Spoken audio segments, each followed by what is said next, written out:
Hello, everyone, and thank you for joining today's webinar. My name is Avi Negrin, and I'm a Senior Technical Marketing Manager with the Bluetooth Special Interest Group, or Bluetooth SIG. It's a real pleasure to spend this time with you today. We're here to discuss Auracast broadcast audio, a new capability of Bluetooth technology that is already beginning to transform the way people experience audio in public locations. Now, I want to frame today's discussion in a very practical way. This isn't just about the technology itself, though we'll certainly cover how it works.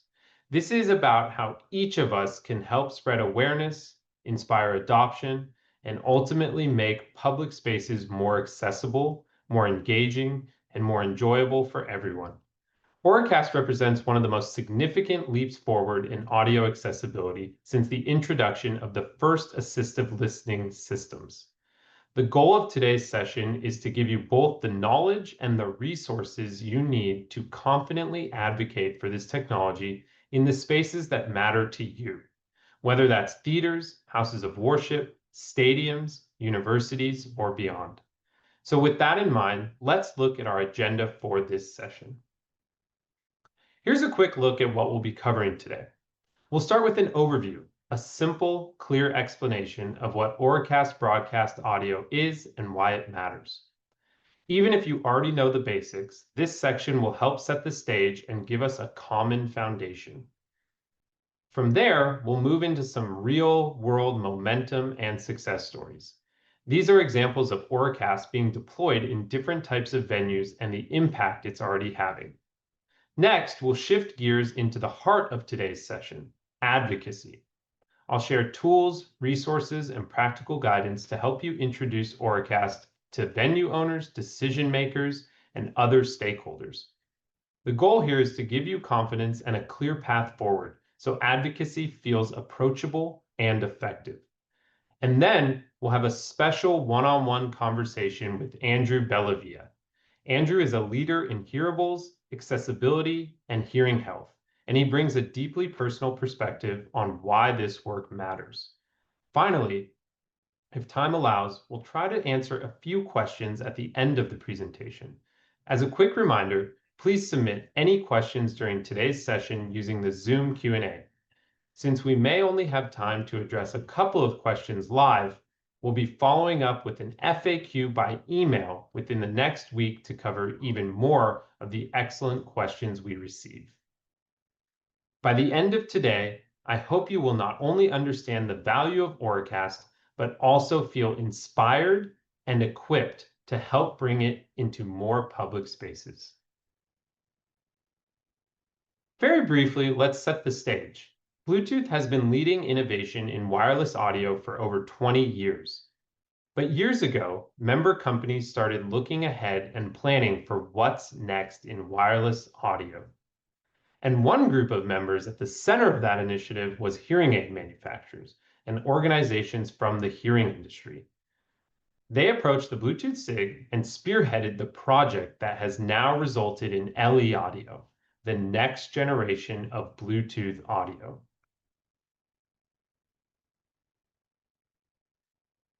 LE Audio is a new, flexible audio architecture that has been designed to support the next many years of audio innovation. So now, with the introduction of LE Audio, there are two modes of Bluetooth audio. And to be very clear, you will see both modes in the market for quite some time. Classic audio and LE Audio will exist for many years, working with both existing and new devices. That said, LE Audio is bringing several enhancements to the market today. There are three initial benefits you will see and hear with LE Audio. First, LE Audio is going to help Bluetooth audio devices sound and perform better and consume less power in the process, leading to longer battery life. One device category that will benefit from this improved performance, quality, and power consumption is hearing aid devices. And LE Audio will also bring standardization for hearing aids. Before LE Audio, there was no standard Bluetooth specification for hearing instruments.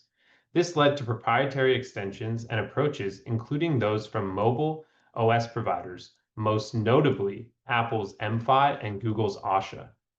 This meant that interoperability was variable, not a guarantee. And this limited the selection and options available to hearing instrument users. LE Audio brings with it a standardized way for hearing instruments to stream audio, bringing true interoperability and greater selection and access to hearing instrument users.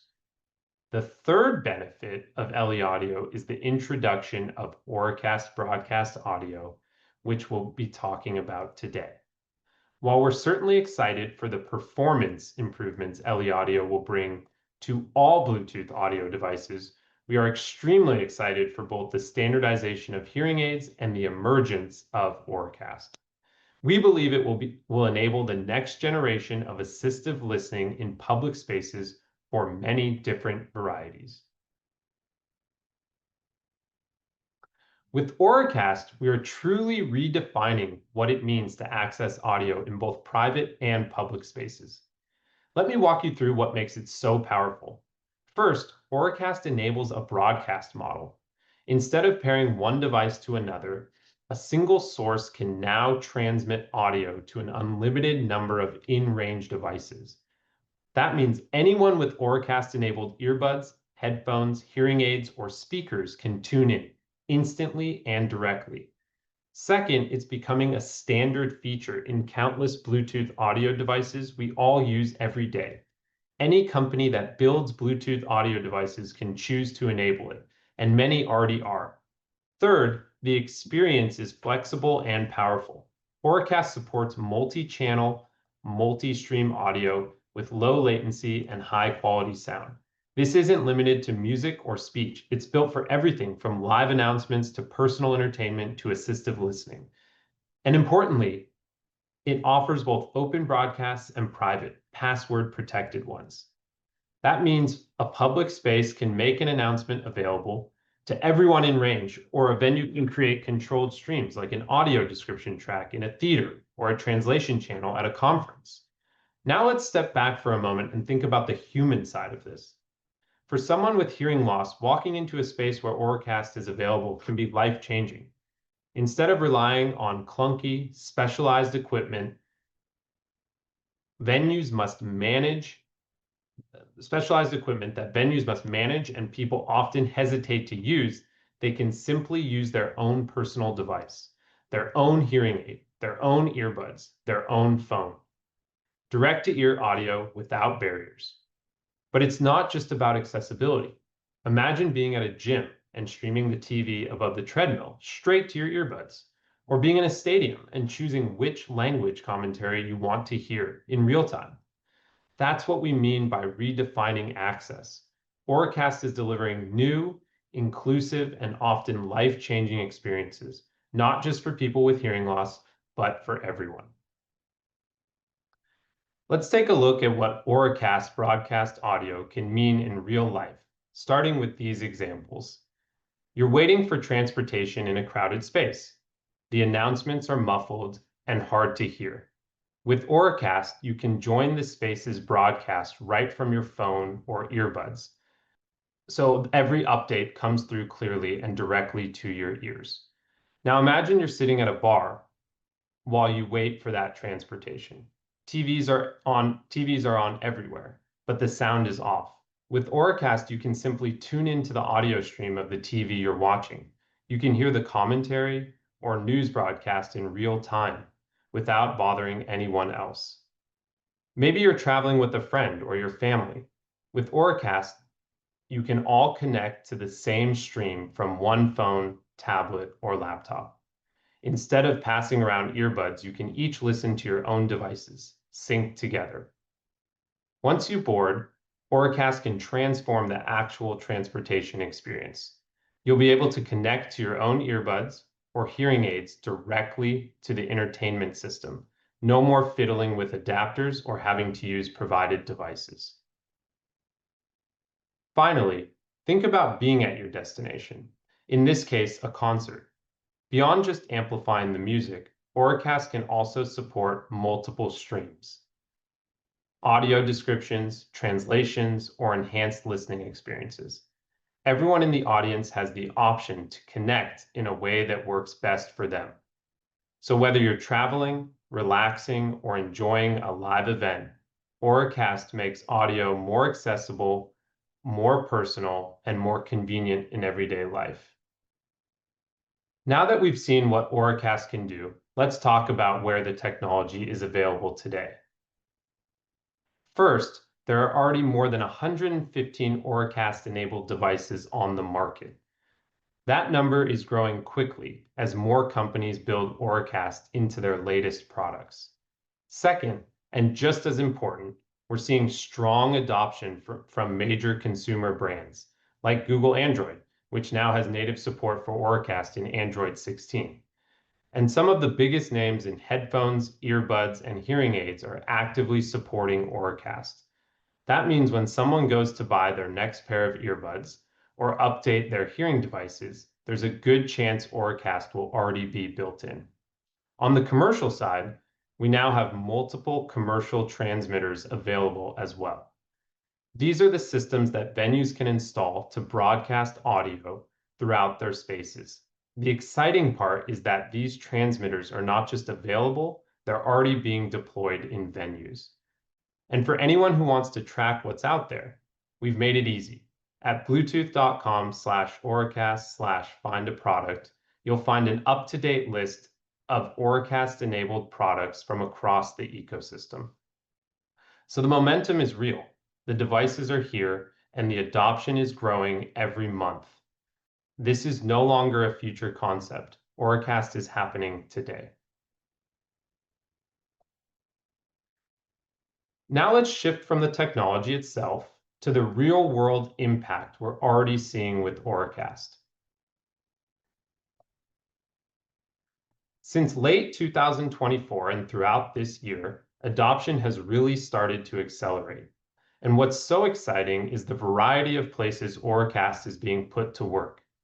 We've seen large venues, stadiums, theaters, opera houses deploying Auracast to give audiences clear announcements, better audio experiences, and reliable assistive listening. We've also seen smaller venues, places like houses of worship and community spaces, using Auracast to connect more directly to their visitors and congregations. These are often the kinds of locations where accessibility solutions are needed most, and where Auracast can make a huge difference.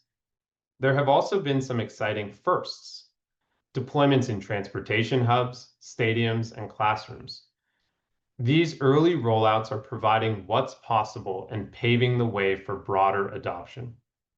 And perhaps most importantly, Auracast is already achieving global reach. Today, deployments are happening across at least 10 countries, and that number is continuing to grow. When you consider all of this, it's clear that Auracast deployments are improving accessibility, boosting visitor satisfaction, and operating new kinds of audio experiences for people worldwide. Here are some specific examples of how Auracast is being used in live performance and event spaces. In March of this year, the Sydney Opera House deployed Auracast across multiple theaters. They're using it not only for live audio, but also for audio description and assistive listening. That means patrons can enjoy performances with clearer sound or access descriptive audio right on their own devices. This is a major step forward in making the performing arts more inclusive. Around the same time, the Contact Theatre in the UK also rolled out Auracast. Here, the focus has been like the Sydney Opera House, everything from theater performances to concerts. Auracast provides a flexible platform that the venue can expand into new use cases as event needs evolve. And in May, the Sydney International Conference Centre became one of the first major convention spaces to adopt Auracast. Their focus has been on creating multi-purpose audio experiences, from large conventions and small conferences to ballroom events. They've even added live language translation, opening the door to audiences who might not otherwise be able to participate fully. What's powerful about these stories is how Auracast meets the needs of very different types of venues.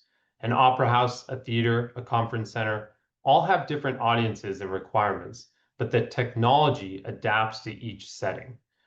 And across all of them, the result is the same: better accessibility and a richer audience experience. Now, houses of worship are some of the earliest adopters of Auracast, and for good reason. Clear, accessible audio is absolutely central in the experience in these spaces. In March, Christ Presbyterian Church in Minnesota introduced Auracast in their 80-seat sanctuary. They're using it for live worship audio, music streaming, multilingual services, and assistive listening. For a smaller congregation, this kind of technology makes participation easier and more inclusive for everyone. In February, God First Church in the UK, with a seating capacity of nearly 500, deployed Auracast to expand access for their members. Like many houses of worship, they run a wide variety of programs and events, so the ability to offer direct-to-ear audio has immediate value. Also in February, Grace Lutheran Church in Illinois deployed Auracast in their 300-seat sanctuary.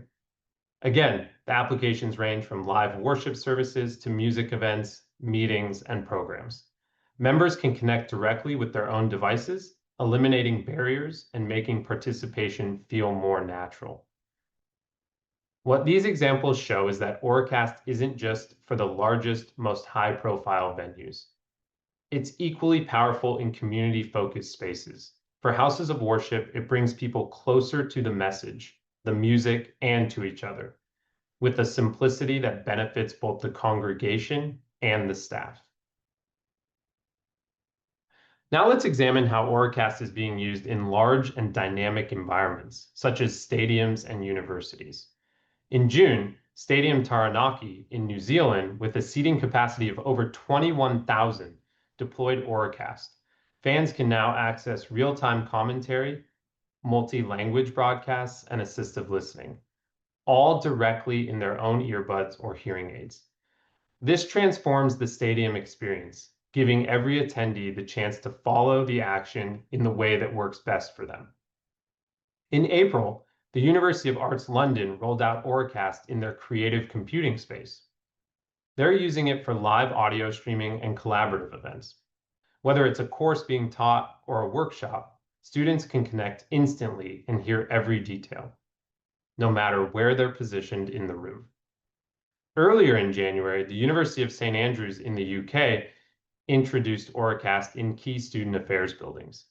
Their focus has been on meetings, rehearsals, and events where clear, reliable audio is critical.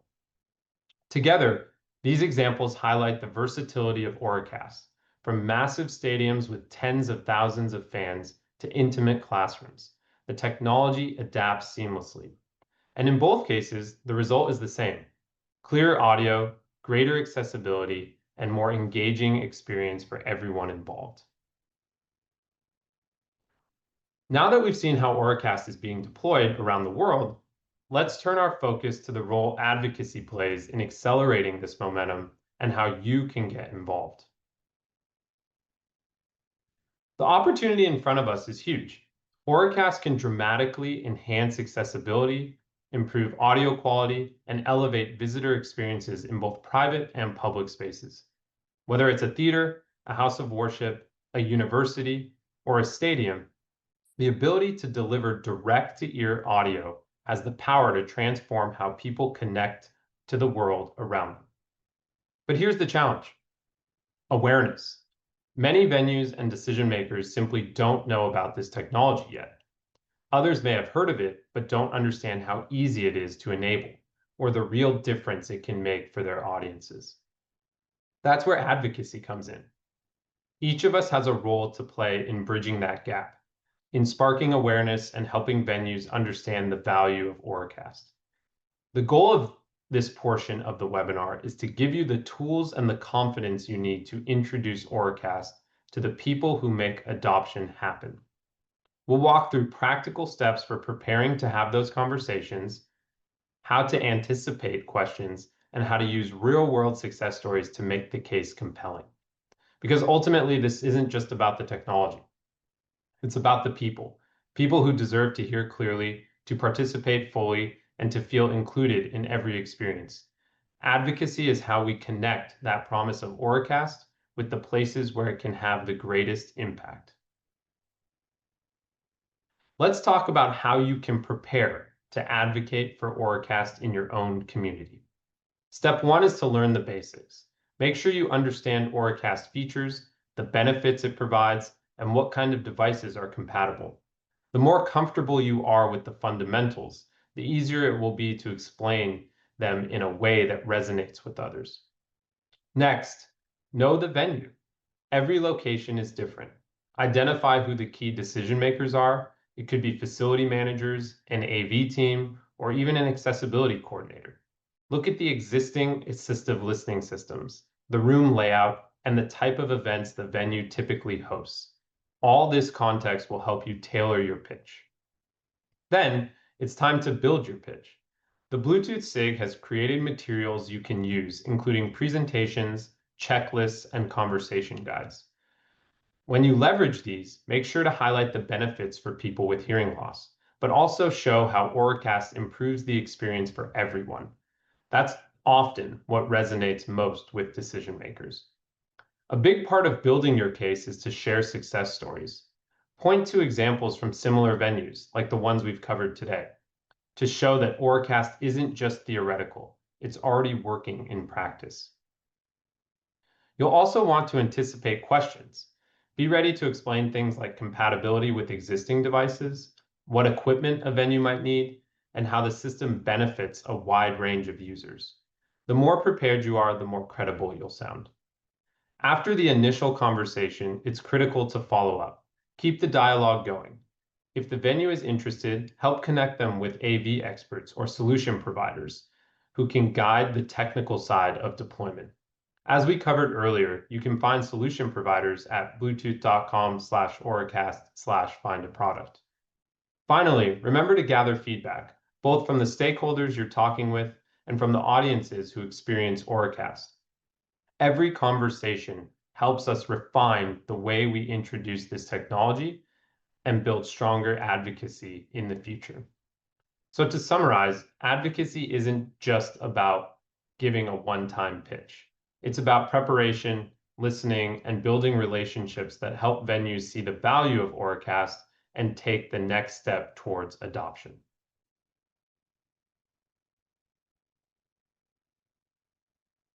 To make advocacy easier, we've launched a dedicated Auracast Advocacy Resources Hub on Bluetooth.com. This page brings together a wide range of ready-to-use tools and guidance in one place. It's designed to give you exactly what you need to start conversations with venues and decision makers. It's also open access, meaning anyone can use it. You don't need a membership. You don't need special permissions. If you're interested in advocating for Auracast, the tools are right there for you. Another important point is that it's always evolving. We regularly update the hub with new content, examples, and resources. That means the guidance you'll find there will continue to grow as more deployments happen and more success stories emerge. And the best part is that it's easy to use. You can quickly find the materials you need, download them, and put them to work in your own advocacy. So if you're wondering, where do I start? What do I share with a venue? This resource hub is your starting point. It's located at bluetooth.com/Auracast and navigate to the For Advocates tab at the top of that page. On this slide, you can see the core materials that are available in the Resource Hub, a thoughtful mix of resources to help guide your advocacy efforts. First, there's a preparation checklist, everything from understanding Auracast basics to thinking about stakeholders you'll be meeting with. Next, there's a ready-made presentation or pitch deck. You can use this directly in your conversations with venues or adapt it to fit your own style and context. We've also developed what we call conversation guides, organized by venue type. These guides are especially helpful because they frame Auracast for you in terms of what matters to that specific location, whether it's a stadium, a theater, or a house of worship. Another powerful tool is the collection of success stories or location profiles, basically case studies. These show real-world deployments and results, which can be very important when a venue is wondering if Auracast is right for them. And soon we'll be adding handouts, simple shareable materials that you can leave behind after meeting to reinforce the message. The key to using these tools is to match them to the context. If you're talking with a stadium, pull the stadium-specific guide. If you're meeting with a theater, bring examples from live performance spaces. Download them, print them, and use them to make your case as clear and compelling as possible. In short, you don't have to start from scratch. The tools are here to support you and make advocacy something you can step into with confidence. One of the most effective ways to advocate for Auracast is to connect the technology directly to the type of venue you're talking to. That's why the Resource Hub includes location-specific materials. Right now, there are resources ready to use for houses of worship, stadiums, theaters, and universities. Each of these is tailored to highlight the benefits that matter most to those venues. For example, a house of worship resource might focus on multilingual services or worship music, while a stadium guide emphasizes real-time commentary and accessibility for tens of thousands of fans. And this library is growing. Coming soon, you'll see resources for bars and restaurants, conference centers, and conference rooms. These will help extend Auracast advocacy into even more everyday spaces where clear audio can make a real difference. The key takeaway here is that you don't need to generalize. You can walk into a meeting with a venue and show them exactly how Auracast applies to their environment, with tailored examples, proven benefits, and success stories that mirror their world. That makes the conversation not just easier, but more compelling.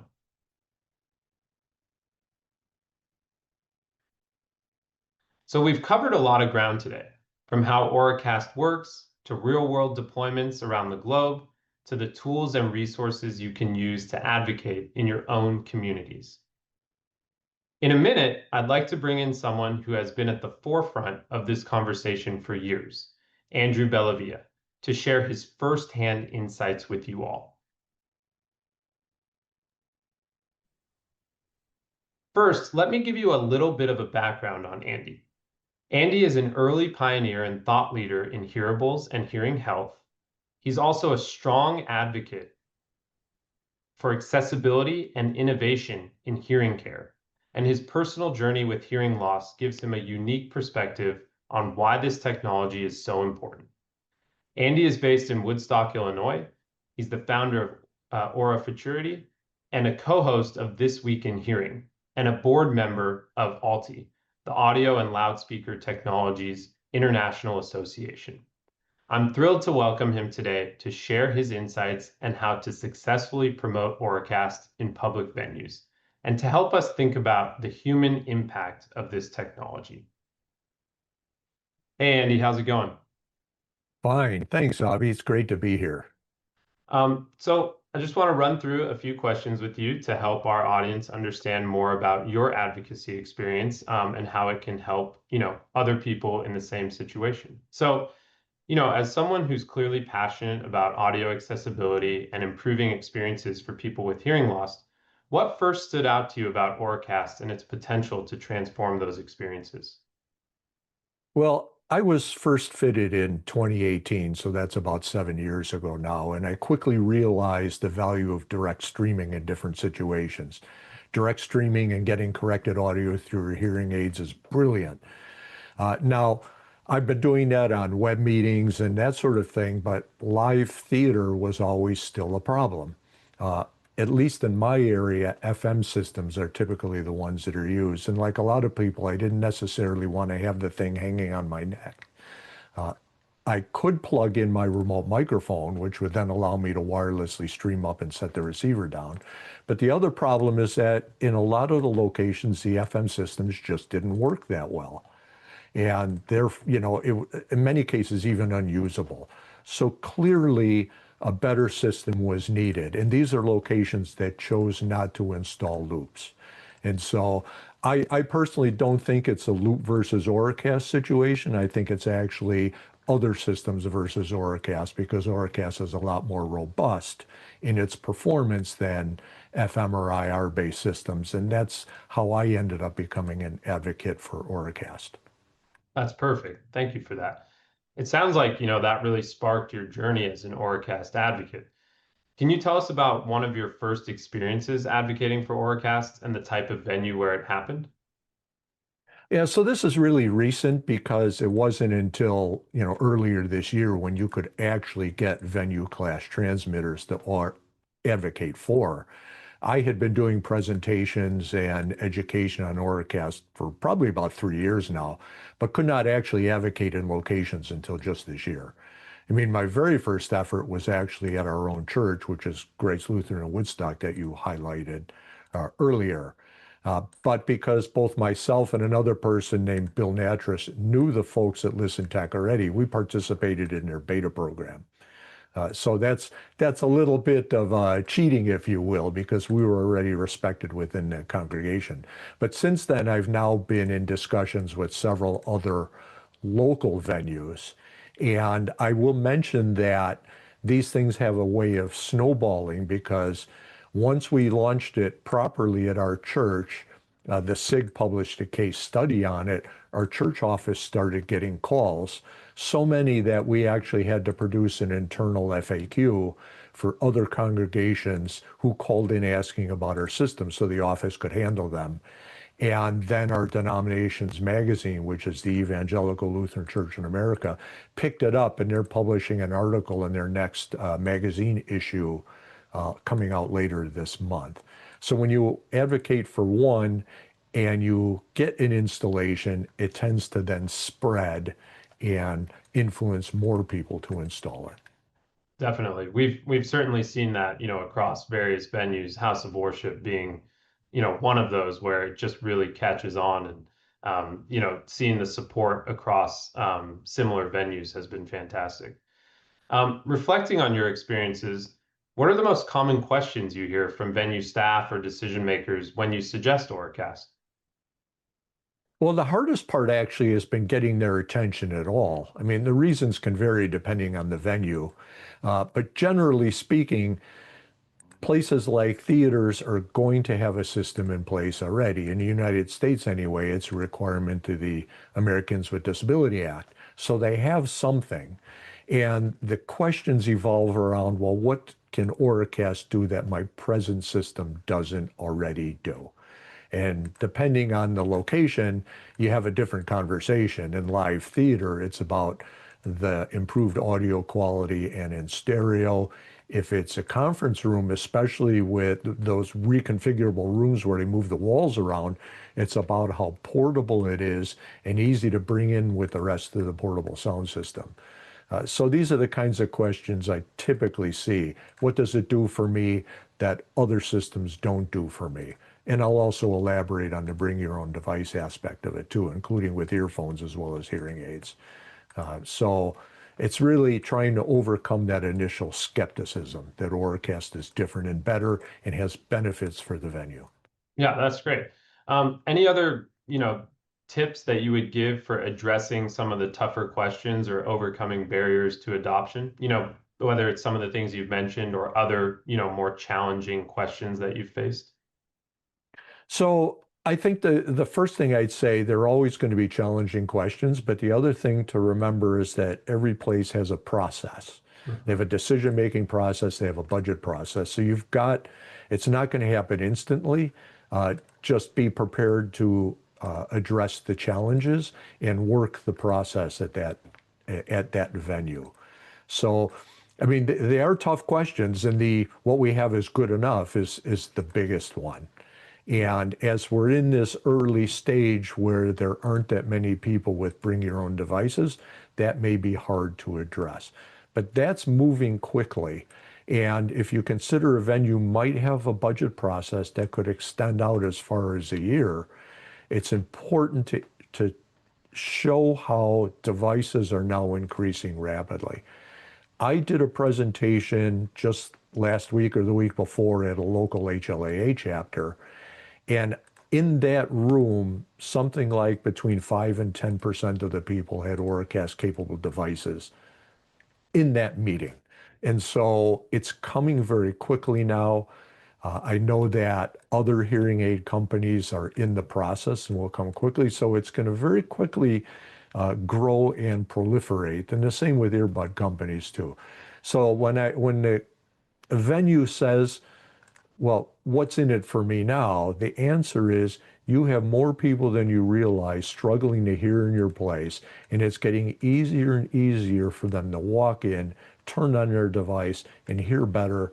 And when they do that, they'll have a more enjoyable experience and more likely to come back.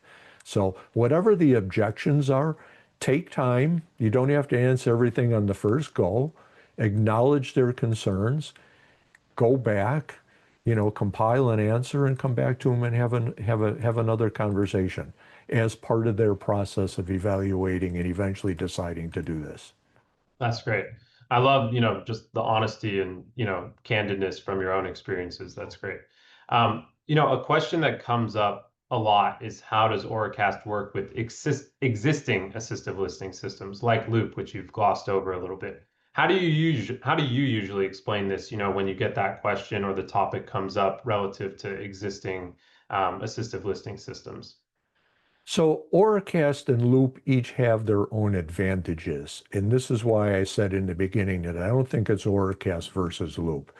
The primary advantage of Loop is right now there are more hearing devices with T-coils in them than there are hearing aids with Auracast in them. And they have the easiest access method. You can simply touch the button on your hearing aid and you're tuned into the loop, something that makers of Auracast hearing aids have not yet done. So because not everybody has a smartphone, it's difficult for some people to use Auracast today. And so therefore, it's far too premature to say loops are dead. I actually think they're very complementary and give a smooth path to the future. So any venue looking at assistive listening systems, I would urge them to do a dual installation today with Loop plus Auracast. You meet today's people's needs, and then you meet needs of people who are smartphone versant, have a device, and all those who are coming in the next few years. And I'll also explain why don't I just stick with Loop? Because you do get the better audio quality, you do get stereo with Auracast, and you do support people with other needs who don't have hearing aids, but still want to tune into the stream, which is not easy to do when you only have a Loop. Requires an external receiver and all that versus just bringing in your own earbuds. For sure. Yeah, that's great. And, I think we often forget, that they complement each other and, can coexist and, both have very significant advantages for people with hearing loss. So that's great. Finally, just to sort of close out our discussion, and then we'll get to some Q&A from the Zoom.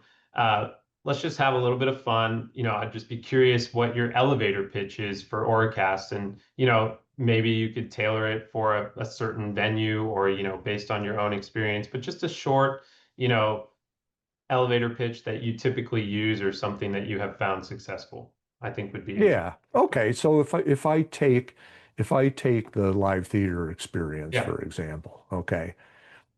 The reason why you want to install Auracast on top of your existing system is that it gives you the best audio quality for anybody who wants to use it, not just people with hearing aids. You spend a ton of money on your sound system to make it as good as possible for people who are listening with their natural ears. But you also have to think that there are many more people than you realize with one hearing difficulty or another. And right now they're being left out. They're not having the best experience. It's not that expensive to install Auracast. especially since you already have a system in place. You don't have to buy more receivers if you don't want to. You can use your existing receivers to satisfy ADA, add an inexpensive transmitter on top, give people the best audio quality who have devices that can access it, and then ensure a smooth transition so that more and more people can get the best possible sound in your venue and therefore keep coming back for more. Awesome. Thank you for that. And, I'm sure a lot of people appreciated that, how concise and, it's just great to hear from you about your own experience and, how you pitch Auracast and what you focus on. So we'll sort of close out our discussion for the sake of time and then look at some of the, I've looked through the Q&A that has been submitted and chose a couple questions for us to answer. Again, for everyone on the webinar, we will be sending out an FAQ within a week that will answer all the great questions that we received. But just to look at a couple here really quick. One is, what does a venue actually need to offer Auracast? So, this is a common question, and truly the requirements are straightforward. Venues really only need an Auracast transmitter.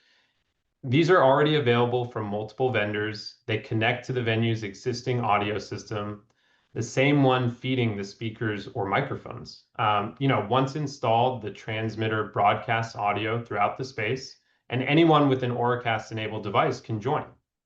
It's a simple addition, really. And in many cases, it can be integrated with the AV infrastructure that's already in place at that venue. So again, the Auracast transmitter from all of these great vendors that have them is really what the venues need in order to start offering Auracast. Another question, which is great and more from a technical standpoint, is if multiple Auracast broadcasts are happening in the same venue, how do listeners find the right one? This is a very interesting question and a good one. Auracast broadcasts are really discoverable just like Wi-Fi networks. When a user opens their Auracast Assistant, like a smartphone app that's provided by earbuds or hearing aids, let's say, they'll see a list of available streams in range.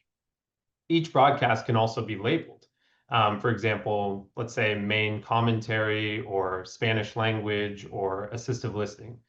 And then the listener simply selects the one that they want, and the audio goes directly to the Auracast-enabled device. It's designed really to be intuitive. So even in environments with multiple streams, people can really quickly find and join the one that matters most to them.